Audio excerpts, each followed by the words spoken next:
ଦେଖୁଥିବି ସେଇ ଚକାଆଖି।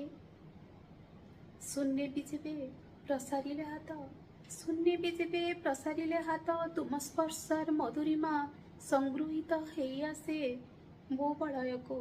ସ୍ୱର୍ଣ୍ଣାଭ କିରଣ ଛିଟା ଲାଗେ ସେଇଠି ସେଇଠି ଯେଉଁଠି ପ୍ରତିଫଳିତ ଭକ୍ତି ଆଉ ବିଶ୍ୱାସର ମାଳ ମାଳ ରଙ୍ଗ। ମୁକ୍ତା ମନଟିଏ ଖୋଜୁଥାଏ ସାମୁକାର ସ୍ଥିତି।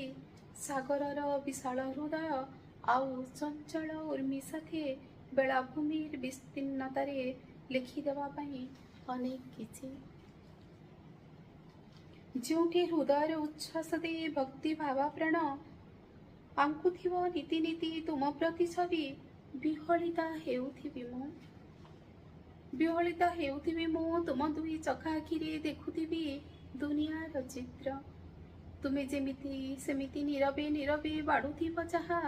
ମଲ୍ଲୀ ଆଉ ତୁଳସୀର ମହକ ଦେଇ ମୁଁ ବି ବାସୁଥିବି ସଞ୍ଜ ସକାଳେ ଭାବ ଆଉ ଭକ୍ତିର ଆରାଧନା ଦେଇ।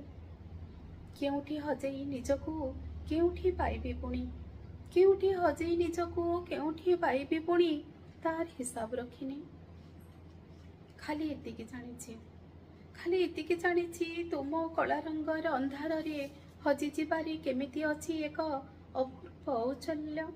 ଓଠ ଲାଲିମାରେ ଦୁନିଆର ସବୁଯାକ ରଙ୍ଗ। ସ୍ଥିର ରହିବି କେମିତି କ୍ଷଣିକରେ ଭ୍ରମିପାର ସାରା ବିଶ୍ୱ ବ୍ରହ୍ମାଣ୍ଡ।